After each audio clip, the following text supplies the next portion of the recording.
Je suis dans la joie d'être là. Premièrement, je voudrais m'excuser pour le retard. On tenait vraiment à être là à l'heure. Mais rien que dès qu'on sortait de l'église, on avait une autre voiture parce qu'on a changé de voiture parce que le pneu s'est éclaté. Rien qu'à sortant. On était obligé d'appeler un frère, nous ramener à la maison pour prendre la deuxième voiture et puis venir enseigner. Amen. Gloire à Dieu, que Dieu soit béni. Je suis votre frère, l'évangéliste Guy Matadi, comme j'ai été présenté. Je ne suis pas venu seul, je suis avec mon épouse, ma femme qui est aussi pasteur, le pasteur Mariette, qui est là. Est-ce qu'on peut acclamer Dieu pour sa présence? Amen. Gloire à Dieu, je suis dans la joie d'être là en ces lieux et d'honorer l'invitation de mon frère, que j'aime beaucoup. Je dis merci encore pour cette opportunité. C'est vraiment une grâce que tu me donnes de pouvoir se tenir devant le peuple. Et aussi, je salue notre maman, ainsi que le collaborateur et toute l'église. Amen. Que Dieu soit béni. Nous voulons apporter la parole. C'est une prédication, mais en même temps un enseignement. On va essayer de rattraper le temps. Il y a tellement de versets, mais on va noter, on ne va pas tout lire. Le but est que nous puissions comprendre la pensée de Dieu. C'est que Dieu veut réellement pour nous cet après-midi. L'Éternel est avec nous et l'Éternel est Dieu. Amen. Amen. Notre thème de ce matin s'intitule le mystère de la prière. Le mystère de la prière. Est-ce que tu peux dire avec moi le mystère de la prière? Le mystère de la prière. Vous savez, le Dieu dont je suis en train de prêcher cet après-midi, vous voyez, je suis venu qu'avec ma femme. En réalité, on n'est pas deux, on est trois. Alléluia. Parce qu'il y a un Dieu invisible que vous ne voyez pas et qui marche avec nous. Et ce que j'aime avec ce Dieu-là, son invisibilité n'est pas sa faiblesse. Ce n'est pas parce qu'il est invisible que cela l'empêche d'agir dans le visible. Amen. Non, je dis c'est un Dieu invisible, mais qui peut donner des choses qui sont palpables, visibles. Yes. Un Dieu invisible, mais qui peut guérir la stérilité et donner des enfants visibles. Amen. Non, je parle d'un Dieu invisible, mais qui peut élever dans Paris et tout le monde voit et cela devient visible. Amen. Son invisibilité n'est pas sa faiblesse. Ce n'est pas parce qu'il est invisible qu'il n'opère pas. Dans son invisibilité, il nous donne des choses qui sont visibles. C'est ce Dieu-là que je suis venu vous présenter cet après-midi.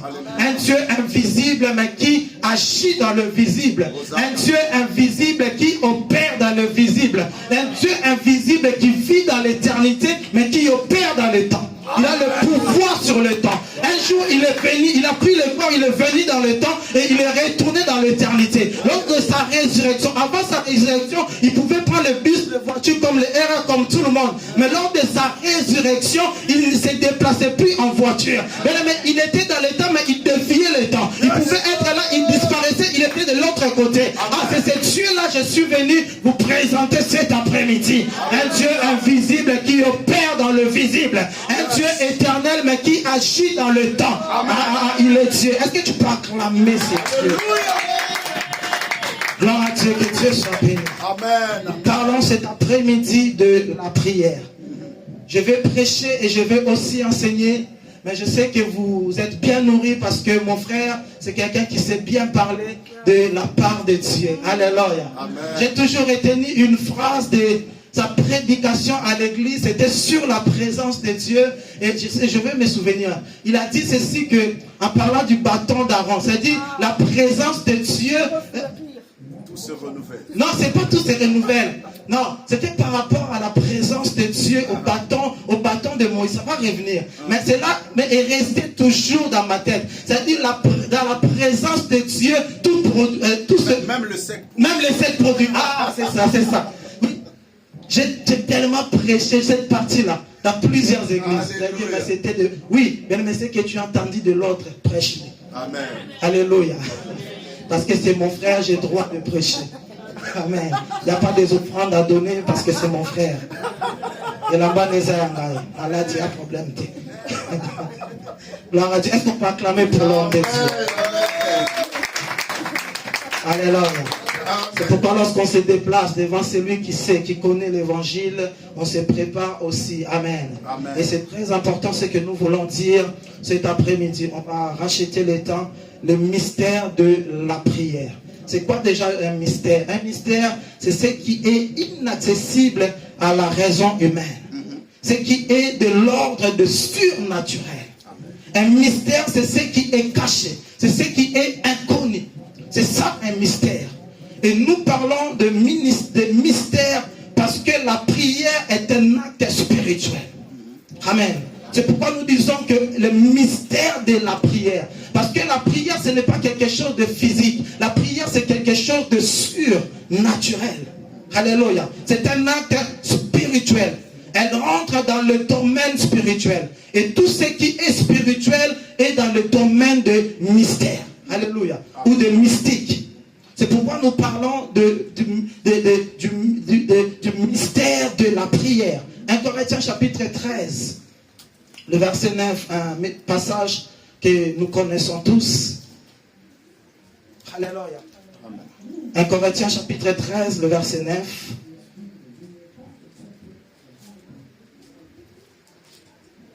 La Bible dit, car nous connaissons en partie et nous prophétisons aussi en partie. C'est aussi un mystère. La prière fait l'impossible. Elle libère la puissance et la sagesse de Dieu dans une situation particulière. Je dis que la prière libère la puissance et la sagesse de Dieu dans une situation particulière. Elle amène les choses invisibles à se matérialiser, à devenir visibles. La prière nous aide à faire le transfert entre le ciel et la terre. Parce que ce que nous demandons à Dieu, ce sont des choses qui sont spirituelles. Mais pour que ces choses-là puissent se matérialiser, il faut passer par la prière. Vous savez, un jour, la pluie était spirituelle pour Élie. Mais Élie devait transférer ce qui était spirituel à devenir physique, matériel. La raison pour laquelle la Bible dit que Élie pria.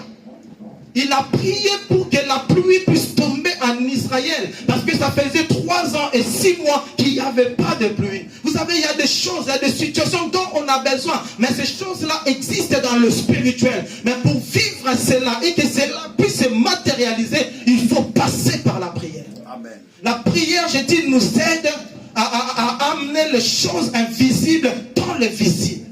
Les enfants qui sont invisibles par la prière, ils peuvent devenir visibles. Si seulement tu es connecté à Dieu et que tu cherches réellement à prier. 1 Thessaloniciens chapitre 5, le verset 17. La Bible dit priez sans cesse. Priez sans cesse. Par là, j'ai compris ceci. Quand on dit prier sans cesse, la Bible dit il faut prier tout le temps. Partout et tout le temps, à tout lieu. Partout où tu peux être, tu as le droit de prier. Et la Bible dit prier sans cesse. Il n'y en a pas un moment où tu dois t'arrêter à prier. La Bible nous dit il faut prier sans cesse. Mais j'ai compris que la seule chose que l'homme fait sans cesse, c'est respirer. Amen. Tel que tu es là, tu as envie, tu es en train de respirer. Alléluia. Et telle est la prière. La Bible dit prier sans cesse. Si tu respires sans cesse, tu dois prier sans cesse. Par là, j'ai compris que la prière, c'est aussi la respiration d'un chrétien. Un chrétien, de telle manière, tu respires, de telle manière aussi, tu dois prier. Mais j'ai compris que dans la prière, nous avons des temps de prière, mais nous devons aussi avoir une vie de prière. Il y a une grande différence entre le temps de prière et la vie de prière. C'est que Dieu veut de nous, c'est vrai. Le temps de prière, c'est mieux. Il faut avoir le temps de prière, mais ce qui est important pour des enfants de Dieu, c'est avoir une vie de prière. Alléluia. C'est la vie de prière qui rend fort, qui rend puissant le moment de prière que nous avons. Mais quelqu'un qui n'a que de temps de prière, qui n'a pas une vie de prière, au moment de prier aura du mal à pénétrer dans la présence de Dieu. Au contraire, c'est lui qui a une vie de prière. Lorsqu'il dit maintenant c'est mon temps de pouvoir prier, c'est-à-dire lorsqu'il s'agenouille, automatiquement Dieu lui parle. Au commencement, le Saint-Esprit peut lui dire des choses. Il te connaît directement à Dieu. Mais il y en a qui n'ont pas la vie, qui n'ont que le temps. C'est-à-dire ces genre de personnes pour prier. La première des choses c'est quoi?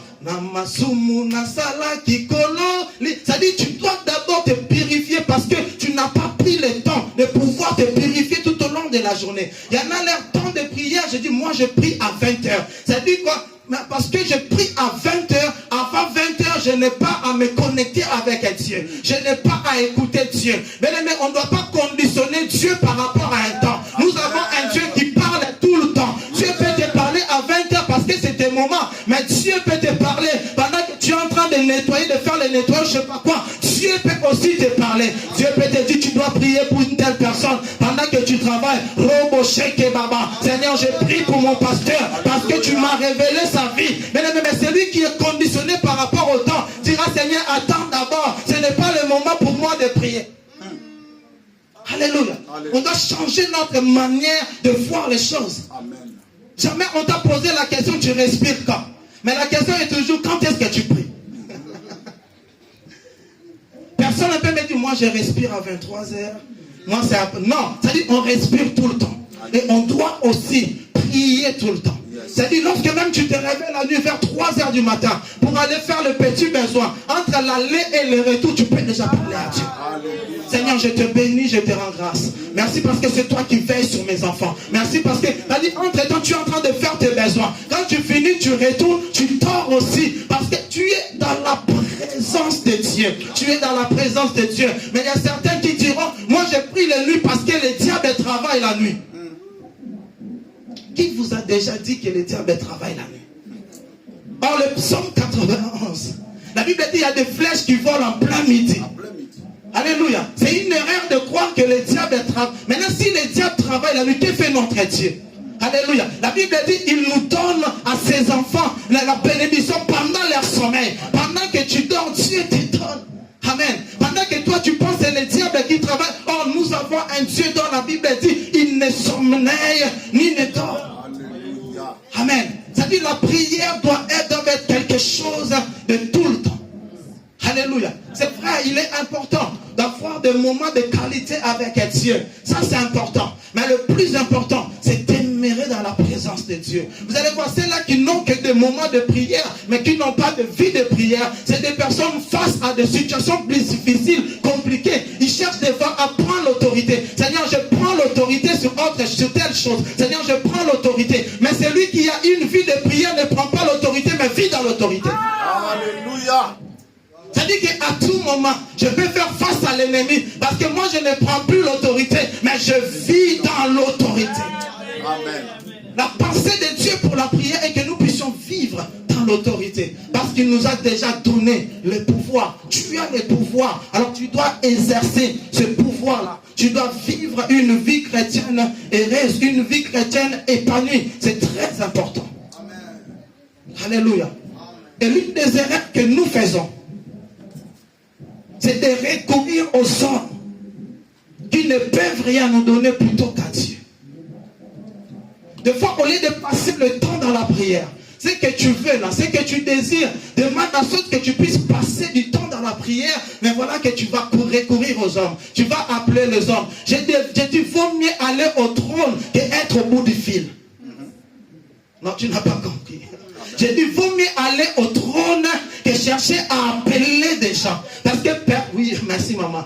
Maman dit, ah d'accord. Parce que la personne que tu appelles là ne peut rien faire pour toi. Mais la Bible dit dans Daniel 3:11, la Bible dit, les magiciens, les astrologues ont dit au roi, ce que le roi demande est difficile. Il n'y a personne qui puisse le dire au roi, excepté le Dieu dont la demeure n'est pas parmi les hommes. Je viens dire, ce que tu demandes à ton frère est difficile. Ce que tu demandes à ton père est difficile. Ce que tu demandes à ta soeur est difficile. Mais il y a un Dieu. La Bible dit, le ciel est sa demeure, la terre est son marchepied. Lorsque je vois le Dieu de ce monde, Naomi, sa maison est parmi les hommes. Baal, sa maison est parmi les hommes. Bouddha, sa maison est parmi les hommes. Mais le Dieu dont je prêche cet après-midi, la Bible dit, le ciel est sa demeure, la terre est son marchepied. C'est pourquoi ils ont répondu au roi, roi, ce que le roi demande est difficile. Personne ne peut le donner au roi, excepté le Dieu dont la demeure n'est pas parmi les hommes. Le Dieu qui n'a pas l'adresse sur terre, c'est ce Dieu-là qui a la réponse à ton camp, à tes problèmes, à tes soucis. C'est ce Dieu-là. Vaut mieux aller au trône qu'aller au téléphone. Alléluia. Ta réponse n'est pas au téléphone, ta réponse est au trône. Amen. C'est pourquoi il est important de pouvoir prier et chercher la face de Dieu. Amen. Et je tiens encore la prière. C'est comme une carte bancaire. tant que cette carte n'est pas utilisée, l'argent ne sortira pas. Tu as l'argent dans ton compte à banque, mais pour pouvoir utiliser cela, il faut utiliser la carte. Et celui qui a l'argent dans son compte à banque, lorsqu'il avance, il avance avec assurance. Donc la Bible nous demande aussi d'avancer avec assurance devant le trône de Dieu. Parce que je sais qu'il y a l'argent dedans. Quand tu peux les quand tu peux les cas. Parce que je sais que ça va passer, même les yeux fermés. Je vais t'introduire, taper le corps, parce que je sais que ça va sortir. Par là, je définis la prière comme étant demander quelque chose que tu as déjà. Alléluia.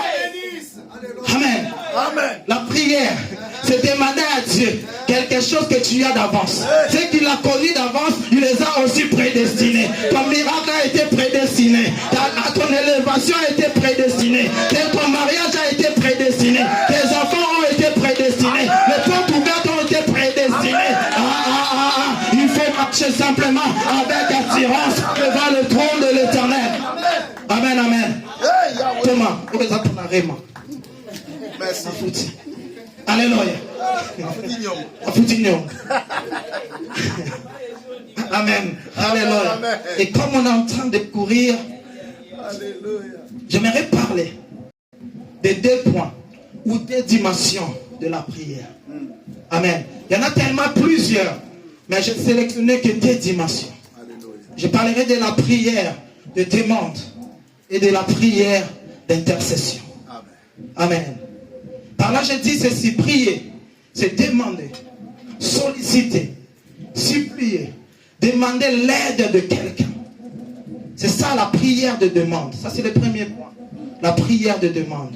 Je dis c'est une prédication, mais aussi un enseignement. Amen. Demander, c'est que le Père a réservé d'avance pour nous. C'est ça la prière de demande. C'est-à-dire, lorsque tu ne demandes pas quelque chose qui n'existait pas. Tu demandes quelque chose qui existe. Quelque chose qui est dans le spirituel. Quelque chose que le Père a déjà réservé pour nous d'avance. C'est ce que nous demandons à Dieu. Lorsque tu demandes à Dieu, ce n'est pas quelque chose que Dieu va pas fabriquer dessus. Non, mais c'est déjà quelque chose que Dieu a réservé pour toi, que tu as besoin. Et que tu demandes cela dans la présence de l'Éternel. Et je dis demander, la prière de demande. C'est demander ce qui nous appartient déjà. Je dis demander ce qui nous appartient déjà. En réalité, lorsque tu demandes à Dieu, je ne demande pas à Dieu ce qu'il a réservé au pasteur Arthur. Mais quand je prie, je demande à Dieu ce qu'il m'a réservé à moi-même. C'est-à-dire ce qu'il me dit, ce que j'ai droit, c'est ce que je demande à l'Éternel. C'est pourquoi tu dois savoir que ceux qui sont mariés ne sont pas mariés avec ton mariage. Ceux qui ont des enfants, ce n'est pas des enfants à toi. Toi, tes enfants existent. Toi, ton mariage existe. Toi, ton élévation existe. C'est pourquoi tu ne peux pas être en colère lorsque tu vois quelqu'un être béni. Non, il n'est pas béni avec ta bénédiction. C'est avec sa propre bénédiction. Moi, il y a aussi ma bénédiction. C'est-à-dire, lorsque je prie, je ne prie pas pour sa bénédiction, mais je prie pour ma propre bénédiction. Parce que Dieu est le Dieu de nous tous. Non, Azanzan Babi Sotou. C'est le Dieu. J'ai dit Azanzan Babi Sotou. C'est le Dieu de nous tous. S'il a donné à l'autre, il me donnera. C'est pourquoi Manoach a dit que l'ange qui a visité ma femme me visite aussi. Je vous amène le Dieu de aussi. Ce qu'il a fait avec lui, il le fera aussi avec moi. S'il a béni l'autre, il me bénira aussi. S'il a élevé l'autre, il m'élèvera aussi. S'il a donné la maison, il me donnera aussi. Derrière ton nom, derrière ton corps, je viens accrocher les hosties de Dieu. Amen, amen, amen, amen. Alléluia. Tout ma voix m'a foutu déjà. Gloire à Dieu. Est-ce qu'on peut acclamer le Seigneur?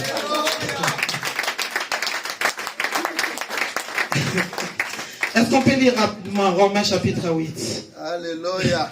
Le verset 26. Oh yes. Mondial. Thomas. Plus qu'un frère. Romains chapitre 8, le verset 26. Et c'est lui qui a trouvé Pélir rapidement comme on court derrière le temps. De même, aussi l'Esprit nous aide dans notre faiblesse. Yes. Car nous ne savons pas ce qu'il nous convient de demander dans nos prières. Wow. Mais l'Esprit lui-même intercède par des soupirs inexprimables. Alléluia. La Bible dit, nous ne savons pas quoi demander au Père. Nous parlons de la prière de demande. La Bible dit de même l'Esprit nous aide dans nos faiblesses. Dieu appelle cela la faiblesse lorsqu'on ne sait pas demander. Bien aimé, Dieu veut que nous puissions demander des choses. La Bible dit, venez à moi, vous tous qui êtes fatigués, chargés, je vous donnerai du repos. Dieu est en train de dire aux malades de venir à lui, aux paralytiques de venir, parce que Dieu est là pour donner des repos. Cet après-midi, je vous présente un Dieu qui cherche des problèmes pour donner la solution. Non, tu n'as pas compris. J'ai dit, notre Dieu, c'est un Dieu qui cherche des problèmes. Comme mais notre Dieu aussi, c'est un Dieu qui cherche des problèmes, mais pour donner la solution. C'est pourquoi il dit, venez à moi, vous tous qui êtes fatigués et chargés, je vous donnerai du repos. Ça dit, j'ai la solution en cascade à donner, mais ce qui me manque simplement, c'est des gens pour demander. Les choses sont là, mais il n'y a personne qui demande. J'ai compris maintenant pourquoi, parce que la Bible dit, nous ne savons pas quoi demander. Des fois, tu peux prier 3 heures du temps. Pourtant, tu penses que tu as demandé à Dieu alors que tu es passé à côté. Tu ne sais pas comment demander. C'est pourquoi nous avons besoin de l'Esprit. Nous avons besoin du Saint-Esprit de Dieu pour nous aider. Vous savez, des fois, les 26 lettres de l'alphabet ne nous empêchent de bien constituer des phrases pour exprimer réellement ce qu'il y a dans nos cœurs. Des fois, tu peux parler le français au souki, tu parles l'anglais au souki, au souki, même la langue maternelle, tu n'arrives pas à exprimer. Mais lorsque tu vas demander l'aide du Saint-Esprit, le Saint-Esprit va t'amener dans le parler en langue. Tu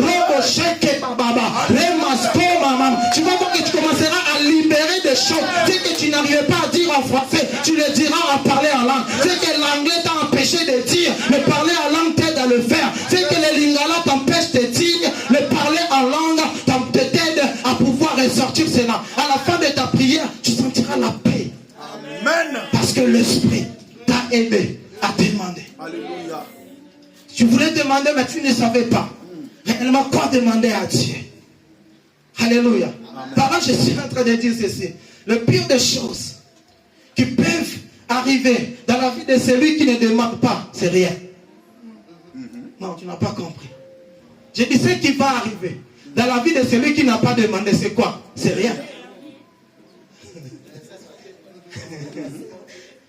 Ah, parce que tu n'as pas demandé. Amen.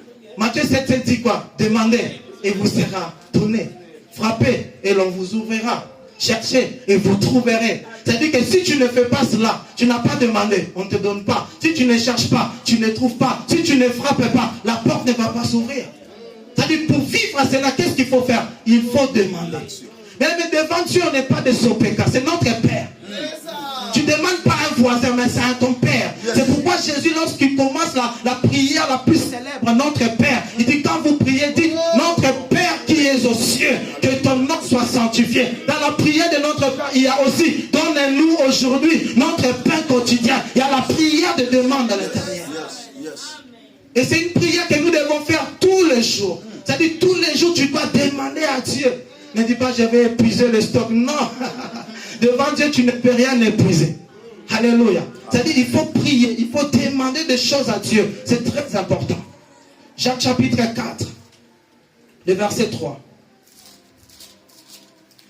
Dans ce passage, on va comprendre que la Bible dit, vous ne possédez pas, parce que vous ne demandez pas. On va lire cela. Jacques chapitre 4, verset 3. Vous demandez, vous ne recevez pas. Parce que vous demandez mal. Thomas, pardon. La dernière ligne de verset 2. Après, on va continuer. Vous demandez. Vous avez de querelles c'est ça. Et de luttes. Et vous ne possédez pas parce que vous ne demandez pas. Vous ne possédez pas parce que vous ne demandez pas. À d'autres termes, pour posséder, il faut demander. Ça veut dire que si tu n'as pas, c'est parce que tu n'as pas demandé. Tu dis, mais Seigneur, moi je demande, on va arriver là. Tu vas comprendre. Alléluia. Thomas, vous pouvez continuer. Vous demandez et vous ne recevez pas, parce que vous demandez mal, dans le but de satisfaire vos passions. Alléluia. Amen. Vous demandez, mais vous ne recevez pas. C'est là où j'ai dit, tu peux dire, mais moi je demande. Je prie tout le temps, je demande des choses à Dieu. Mais comment l'homme de Dieu peut dire que je n'ai encore rien demandé? La Bible dit, vous priez, vous demandez, vous ne recevez pas. La Bible dit, parce que vous demandez mal. Dans le but de satisfaire vos passions. Dans d'autres versions, on dit dans le but de satisfaire vos désirs. Ou le désir de votre cœur.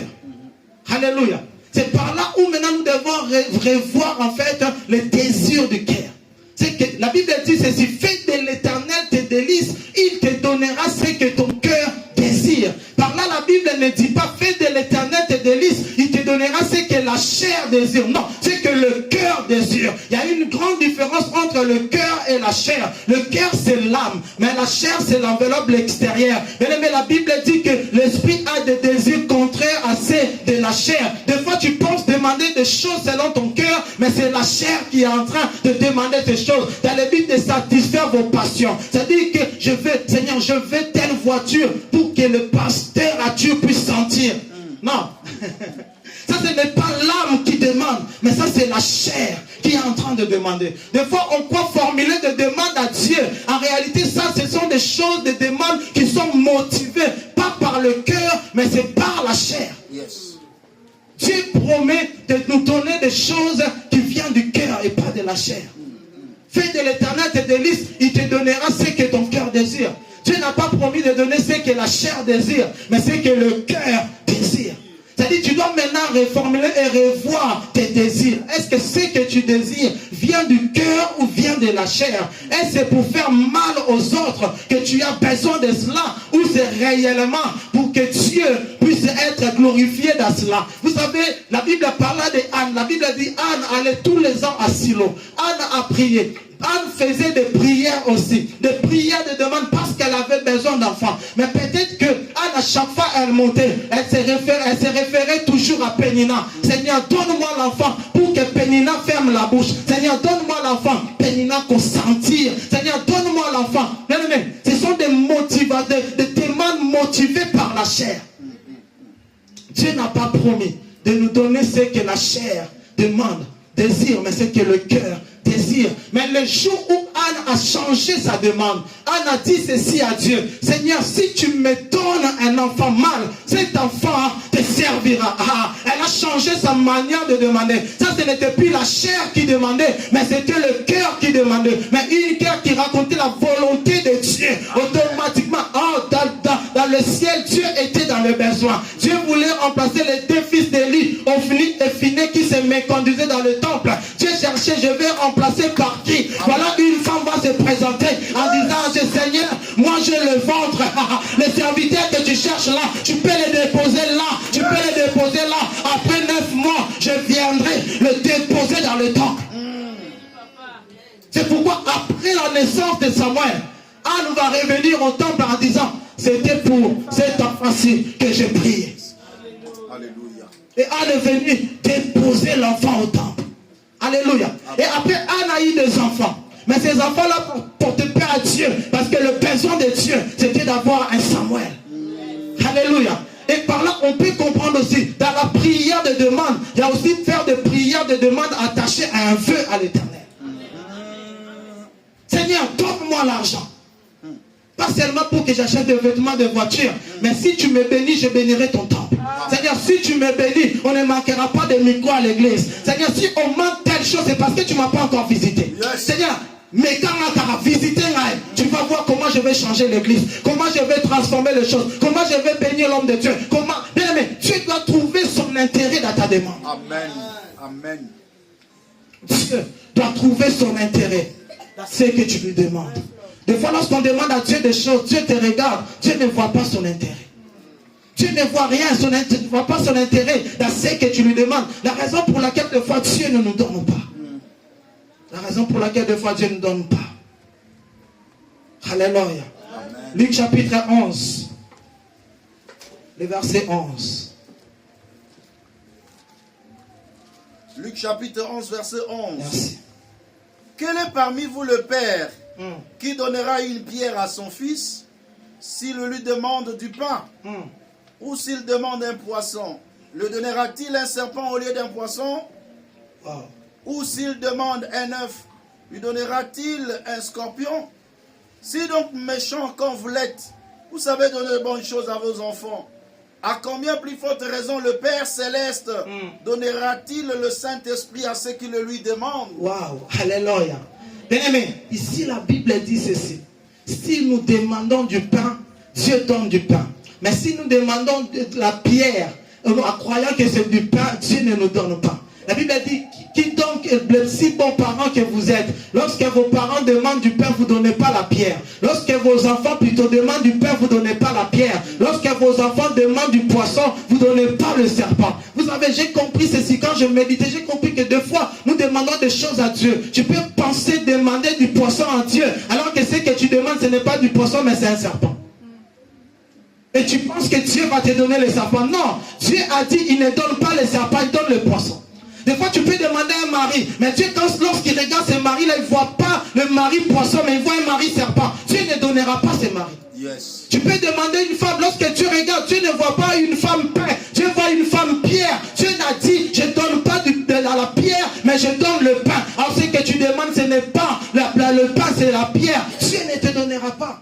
Des fois, nous persistons dans la prière de demande. Seigneur, donne, Seigneur, Seigneur, ça fait des années que je demande. Oui, ça fait des années, mais ce que tu demandes, c'est du serpent. Il a promis de ne pas donner le serpent, mais il donne le poisson. Change ta demande, tu verras que Dieu te donnera. Amen. Insiste encore. Tu dois maintenant vérifier de savoir ce que tu demandes. Est-ce c'est le serpent ou c'est le poisson? Est-ce c'est la pierre ou c'est le pain? Or, il a promis de donner le pain. Il a promis de donner le poisson. Il n'a pas promis de donner la pierre. Tu peux prier 10 ans. Tu peux, bien aimé, des fois, tu peux sortir de 3 heures de prière. N'abonde-lui fort. Mais dans ta prière, il y avait que la pierre, il y avait que le serpent. Dieu ne va pas t'exorcer. Alléluia. Dieu exorce une prière où il voit qu'il y a le pain qui est demandé, où il y a le poisson qui est demandé. Alléluia. Est-ce l'homme que tu cherches? L'homme que tu veux que Dieu te donne? Mais Dieu est un bon père. Il donne de bonnes choses à ses enfants. Amen. Alléluia. Il donne de bonnes choses à ses enfants. La Bible dit ceci, que lorsque la femme se marie à un homme, il fait le bonheur de cet homme-là. Yes. Mais si ce n'est pas pour faire le bonheur, quand j'enseigne sur le mariage, je pose toujours la question, par exemple aux sœurs. Vous pensez que comme Dieu aime ses frères-là, il peut te donner à ces frères-là? Est-ce que tu penses vraiment? La manière dont Dieu est amour, et qu'il aime vraiment ses frères-là, est-ce qu'il peut te prendre et te donner à ses frères? Parce que devant Dieu, tu n'es pas le poisson, mais tu es un serpent. Tu n'es pas un pain, mais tu es une pierre. Or, Dieu pour donner, Dieu donne que le serpent, le poisson, Dieu donne que le pain. Cet après-midi, tu dois revoir ta manière de demander à Dieu. Il nous reste 15 minutes, je vais rentrer sur le dernier point. Et après, on va clôturer. La prière d'intercession. La prière d'intercession. Je suis dans le livre de Jacques, chapitre 5, le verset 16. La Bible a dit, confessez donc vos péchés les uns aux autres. Priez les uns pour les autres, afin que vous soyez guéris. Si tu peux souligner cela. Afin que vous soyez guéris. La prière agissant du juste a une grande efficacité. La Bible dit, priez donc les uns pour les autres, afin que vous soyez guéris. Le but de l'intercession, de la prière d'intercession, c'est pour expérimenter la gloire de Dieu. C'est pour vivre le miracle de l'Éternel. La Bible dit, afin donc que vous soyez guéris. Mais ce que j'aime là-dessus, la Bible dit, la prière fervente du juste. Ah Seigneur, qui est un juste? Mais un juste, c'est celui qui a reçu le Seigneur Jésus comme son Seigneur et son sauveur personnel. Un juste, c'est celui qui a... La Bible dit, tu es devenu une nouvelle créature. Les choses anciennes sont passées. Et voici, toutes choses sont devenues comment? Nouvelles. En Christ Jésus, nous sommes de nouvelles personnes. Et du reste, lorsque nous sommes devant Dieu, Dieu ne nous voit pas directement. Mais ce que Dieu voit, c'est quoi? C'est le sang de son Fils Jésus-Christ à nous. C'est comme ça qu'on est juste, parce que le sang de Jésus nous justifie. Le sang de Jésus nous rend saints. Dans la présence de Dieu, nous sommes tous des saints au travers du sang de l'agneau. C'est pourquoi la Bible dit que la prière fervente du juste a une grande efficacité. Quand le juste crie, l'Éternel attend. Alléluia. L'oreille de l'Éternel est fixée vers le juste. Le juste posséderont le pays. Amen. Alléluia. Amen. Mais tu es un juste.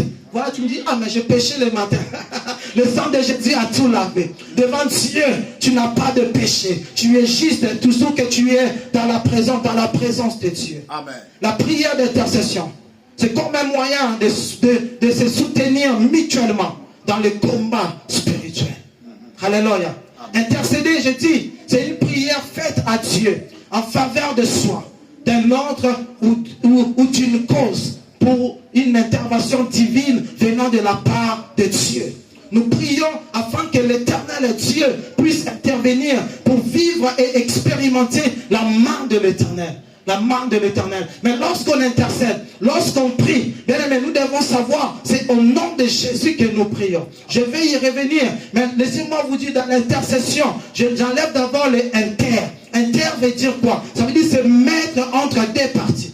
Celui qui intercède n'est pas à côté, mais celui qui intercède se met au milieu. Lorsque je commence à intercéder pour ton cas, c'est-à-dire je porte le fardeau de ton problème, je porte le fardeau de ta situation. Je suis au milieu entre tes problèmes et Dieu. J'implore la miséricorde de Dieu, l'intervention de Dieu. Celui qui intercède est devenu comme un pont entre Dieu et la personne qui doit vivre et expérimenter la main de Dieu. C'est pourquoi la Bible dit, priez donc les uns pour les autres, afin que vous soyez guéris. Alléluia. La prière d'intercession, c'est quelque chose de très important. Pourquoi Dieu nous exauce? J'ai dit premièrement, parce que Dieu nous exauce au nom de Jésus. Amen. Jésus peut nous refuser, Dieu plutôt le Père, peut nous refuser tout. Mais il ne peut pas refuser à son Fils bien-aimé, qui est Jésus-Christ. C'est pourquoi la Bible dit, quand vous priez, dites au nom de Jésus. Je ne prie pas au nom de mon Père. Je prie au nom de Jésus-Christ. C'est-à-dire quand je prie au nom de Jésus, la Bible dit que nous avons un intercesseur auprès du Père. C'est-à-dire lorsque tu intercèdes, ne dis pas que tu es seul. Sur la terre, il y a toi. Mais au ciel, il y a un autre intercesseur qui ramène ton intercession auprès du Père en disant, Père, exauce. Deuxièmement, si nous prions et que le Père exauce, c'est pourquoi? Parce qu'à cause de Jésus, parce que Jésus nous comprend, parce qu'il a porté ce corps. Il a souffert comme nous. Il a senti de loin l'odeur du péché. Alors des fois lorsqu'on prie, Dieu nous voit au travers de son Fils. Parce que le Fils intercède en notre faveur. Jésus-Christ est l'intercesseur parfait qui est auprès du Père et qui intercède pour nous. Amen. Alléluia. Amen. Mais curieusement, c'est Jésus. Il a dit aux disciples, je m'en vais auprès du Père. Désormais vous verrez le Fils de l'homme assis à la droite du Père. En vérifiant ma Bible, c'est écrit au moins plus de 3 fois que vous verrez le Fils de l'homme assis à la droite du Père. Moi aussi je retiens cela. Mais la Bible dit le jour où on lapidait Étienne, la Bible dit Étienne dans la gloire a élevé les yeux au ciel, a vu un Jésus qui n'était pas assis, mais un Jésus qui était debout. J'ai dit mais Dieu, tu t'es contredit. Tu as dit que tu vas au ciel, tu seras assis à la droite du Père. Laissez-moi vous dire cet après-midi, Jésus est assis quand tout va bien. Alors quand tu es en bonne santé, il est assis. Quand tu as à manger, il est assis. Mais quand rien ne va comme Étienne, Jésus ne peut pas rester assis. Puis un bon intercesseur, il se met debout à la droite du Père pour pouvoir intercéder. C'est pourquoi Étienne a vu un Jésus qui était debout à la droite du Père. Alors j'aimerais te donner la position de Jésus par rapport à ton problème. Je vais te dire qu'il est debout. Il est debout jusqu'à ce que tu auras la solution. Je dis à une femme stérile, il va s'asseoir que le jour où tu porteras cet enfant. Non, je suis en train de dire à celui qui n'a pas de papier, il s'assera que le jour où tu vas recevoir tes papiers. Mais aussi longtemps, il restera debout. Alléluia. C'est un intercesseur auprès du Père. Et troisièmement, pourquoi nous prions au nom de Jésus? Parce qu'il a versé son sang pour nous. Alléluia. Il a effacé l'acte dont les ordonnances nous condamnaient. Maintenant, quand une situation persiste, il rappelle au Père la croix. L'œuvre de la croix et son sang. Père, regarde le sang. Pourquoi il doit continuer à souffrir alors que j'ai versé le sang justement pour ce problème? Il est un intercesseur parfait. Un intercesseur parfait. Alléluia.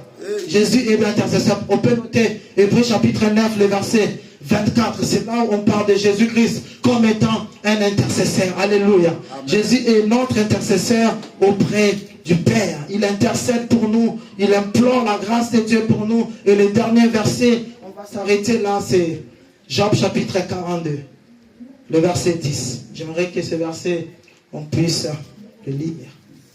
Job chapitre 42 verset 10. L'Éternel rétablit Job dans son premier état. Quand Job eut prié pour ses amis, et l'Éternel lui accorda le double de tout ce qu'il avait possédé. Alléluia. Amen. Je ne sais pas si comme moi vous avez compris. Job passait de temps durs, de temps de souffrance. Job a eu à prier pour sa vie. Et quand Job priait pour sa vie, la Bible dit, Dieu le rétablit dans son premier état.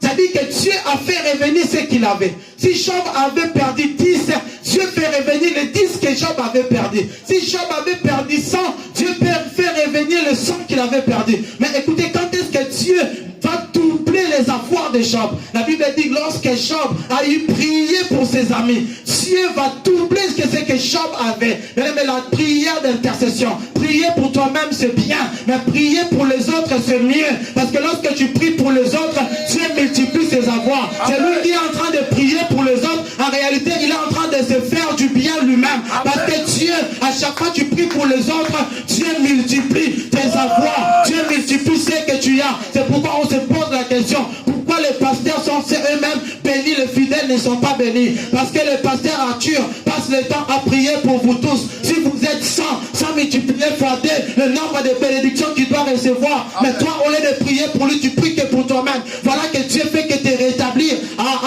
Change maintenant ta dimension d'intercéder. Tu dois maintenant, au lieu d'intercéder pour toi, intercède pour les autres, intercède pour le pasteur. Si tu intercèdes pour le pasteur, Dieu te donnera le double de ce que tu possédais, de ce que tu avais. C'est pourquoi tu dois changer ta manière de prier. Que mon Dieu vous bénisse.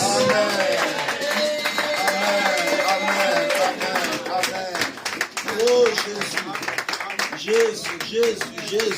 Est-ce qu'on peut continuer à clamer? Soyez bénis. Non, vérifie que tu es en train d'acclamer. Non, vérifie que tu es en train d'acclamer.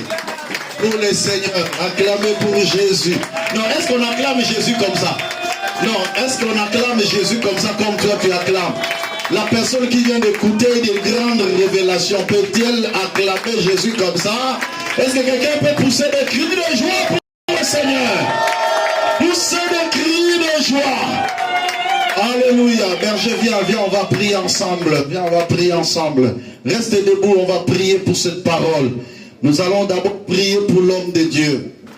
Non, j'ai compris encore quelque chose de très important aujourd'hui. Donc, lorsqu'on dit que Dieu a béni Job de double de sa bénédiction, de double de ce qu'il avait, c'était pas en vain.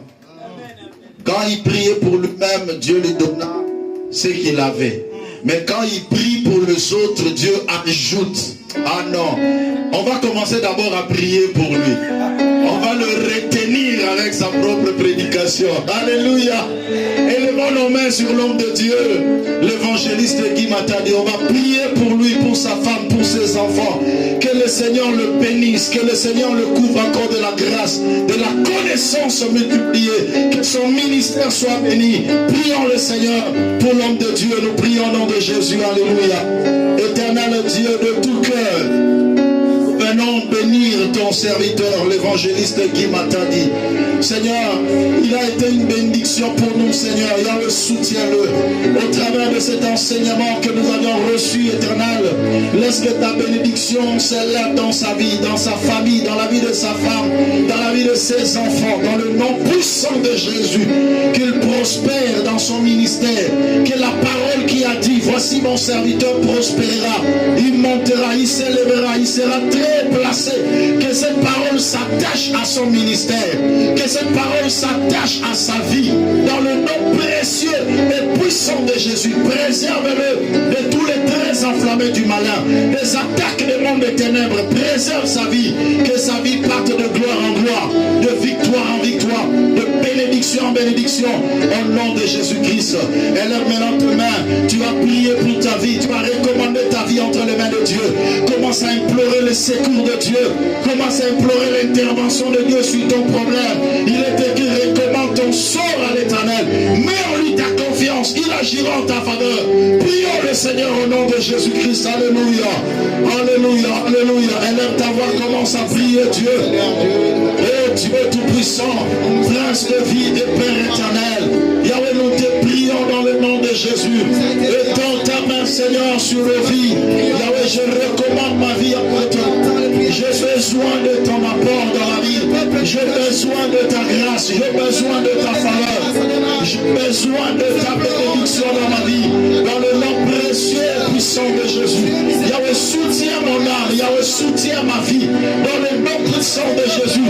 Yahweh, étends ta main sur moi. Fais-moi réussir dans toutes mes entreprises, dans mon ministère, dans ma vie, dans mon foyer, dans la vie de ma femme, dans la vie de mes enfants.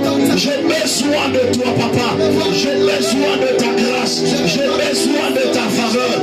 J'ai besoin de ta main puissante. Dans le nom puissant de Jésus. Dans le nom de Jésus-Christ. Bien-aimé, commence à renverser tout ce qui n'est pas de Dieu dans ta vie. Commence à condamner les œuvres de ténèbres. Tu